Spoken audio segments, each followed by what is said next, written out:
Delhi metro में कार्यरत कोरगार्ड company oriental, जो आजकल भगोड़ी कंपनी है, और उसका जो मैनेजर है दीपक गुप्ता, जो ओरिएंटल कंपनी को छोड़ के किसी और कंपनी में शिफ्ट हो गया है, उसने अपने कुछ ठेकेदार बच्चों को छोड़ रखा है जो भाई बबलू को परेशान कर रहे हैं।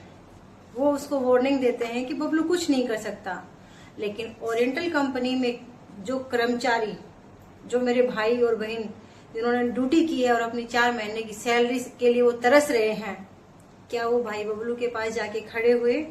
अपने न्याय के लिए उन्होंने आवाज उठाई, और कुछ चुनिंदा ठेकेदार जो पैसों में बिके हुए हैं, जो दीपक गुप्ता के भी तलवे चाटते हैं, और इधर वो कमेंट्स में पैसे लेके वो कुछ भी बकते हैं अनलगढ़ चीज।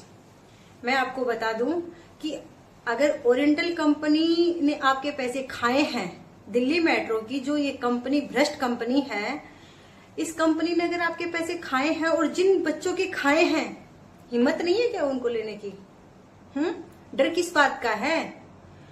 अगर आप जंतर मंत्र पे जाते हो तो वहां विदाउट परमिशन नहीं खड़ा हो जाता, लेकिन मैं आपको कहती हूँ जाके खड़े तो हो। भाई बबलू आपके पक्ष में बिल्कुल खड़े हैं, लिखवा के ले लो कि वो कहीं भी अटके हो।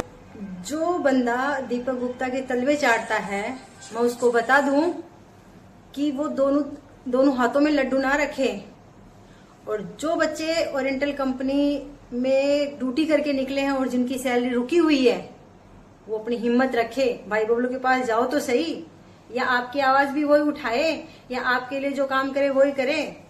हाँ, तब कह सकते हो आप, जब आप वहां जाओ और वो आपके साथ खड़ा ना हो, आपकी आवाज के सामने आप मिला के आवाज ना बोलता हो, तब तो आप हो। और मैं बता दूं कि भाई बबलू को तो 3 साल हो गए इस युद्ध में डटे हुए। अगर वो आप लोगों की आवाज नहीं उठाए तो उसका जो ये रूप है क्रांति का, वो तो फिर कोई मायने नहीं रखता है। लेकिन जितने भी कर्मचारी हैं और जिनको भाई बबलू की एक आवाज से 1 महीने की सैलरी मिल गई है, तो क्या लगता है कि बाकी के महीनों की सैलरी नहीं मिलेगी? वो किसी से नहीं डरते, ना एमडी से डरते हैं, ना जेजेएम से, ना डीजीएम से, वो किसी से भी नहीं डरते। और मेट्रो तो इतना भ्रष्ट सिस्टम है, मैं ही नहीं डरती उनसे, तो मैं ही नहीं डरती, क्योंकि बिल्कुल खत्म सिस्टम है वो तो। किससे डरने की बात कर रहे हो आप? और वो जो डिपार्टमेंट जो चोर, भ्रष्टाचार, निकम्मे, उन लोगों को जो सहारा देती है, सिर्फ दिल्ली मेट्रो को पैसे से मतलब है। और दीपक गुप्ता जैसे कितने ही मैनेजर उन्होंने कई सीटों पे बैठा रखे हैं, और दीपक गुप्ता ने कई ही 2-2, 4-4 हजार में जो ये टटपुंजे है ना, जो धमकी देना है, मेल करना है, जो वीडियो के में जाके करते हैं, वो दीपक गुप्ता के पिल्ले पाले हुए हैं, जो वीडियो में कमेंट करते हैं। उनसे हम नहीं डरने वाले, और ना ही भाई बबलू। हिम्मत है तो फील्ड में आओ, आवाज को बुलंद करो, तब देखो कि आपकी सैलरी आती है या नहीं आती। उनकी एक आवाज से आपकी सैलरी आई ना 1 महीने की। लेकिन जो आप अपने हक की आवाज उठाओगे ना, वो तो आपको ही उठानी पड़ेगी, कोई और उठाने के लिए नहीं आएगा। उसके लिए तो भाई बबलू नहीं आएगा कि आपके हक की आवाज वो खुद उठाए। लेकिन हर हालत में वो आपकी आवाज के साथ खड़ा है, डट के खड़ा है। तो मैं अंत में भी यही कहूंगी कि निकम्मों के ग्रुप से निकल के अपना एक यूनिटी बनाओ, जिसको बोलते हैं लेबर यूनिटी, और जो दिल्ली मेट्रो की काया पलट कर दो। इतने कर्मचारी हैं प्राइवेट, सरकारी तो है ही नहीं है।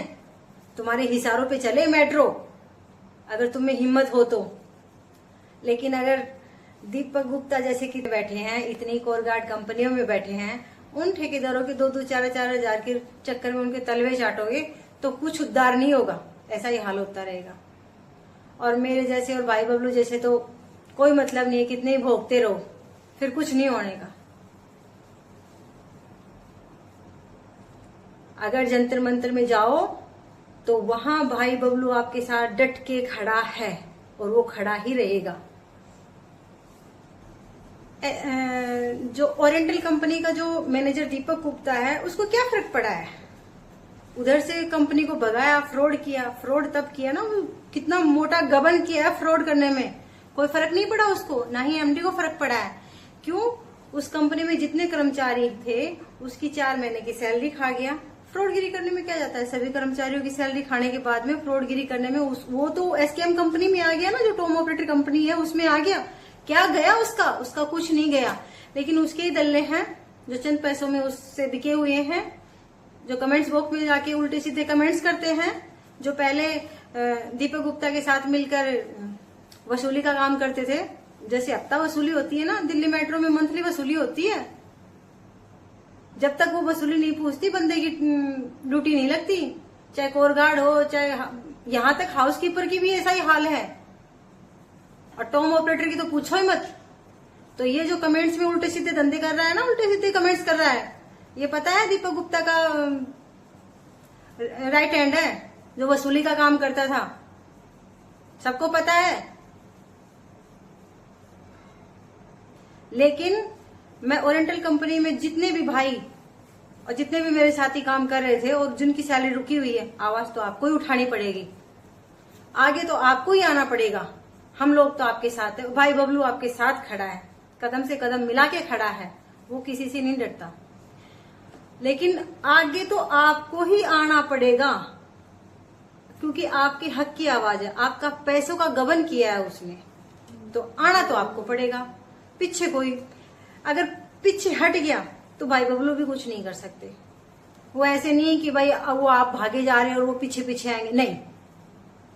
मैं फिर भी कह रही हूं कि अपनी आवाज को बुलंद करो। जहां भाई बबलू की जरूरत होगी एक बार आओ तो सही। आपकी हर एक आवाज के साथ वो ऐसे खड़े हुए हैं कि जिसकी कोई हद नहीं है। जहां अगर थोड़ी सी भी आप में हिम्मत है, उस हिम्मत को दिखाओ। नहीं, इतने पीछे तो नहीं है कि आप इतना पीछा जाओगे और हम कुछ करेंगे, नहीं। लेकिन मैं गारंटी देती हूं, अगर आप अपनी फील्ड में डटे रहे, अपनी हक की आवाज के साथ डटे रहे, तो सैलरी तो आपके सब महीनों की मिलेगी। पूरी सैलरी मिलेगी, जितनी 3 महीने की बची हुई है वो सारी मिलेगी। ये मैं गारंटी देती हूँ कि भाई बबलू वो पूरी सैलरी आपको दिला के रहेंगे। लेकिन आगे आपको आना पड़ेगा। और दीपक गुप्ता जितने जैसे पता नहीं कितने ही मैनेजर इस मेट्रो में कार्यरत हैं, जिनके सर के ऊपर दिल्ली मेट्रो के जो गवर्नमेंट एम्प्लॉयर, गवर्नमेंट कर्मचारी हैं, अधिकारी हैं, उनका हाथ है और वो ऐसे ही करते रहेंगे। क्योंकि एमडी जब भ्रष्ट है, कई लाखों करोड़ों रुपए देके जिस सीट पे बैठा हुआ है, तो कई लाखों करोड़ों रुपए कमाएगा वो। और वो कमाई कहां से आएगी? ऐसी तो आएगी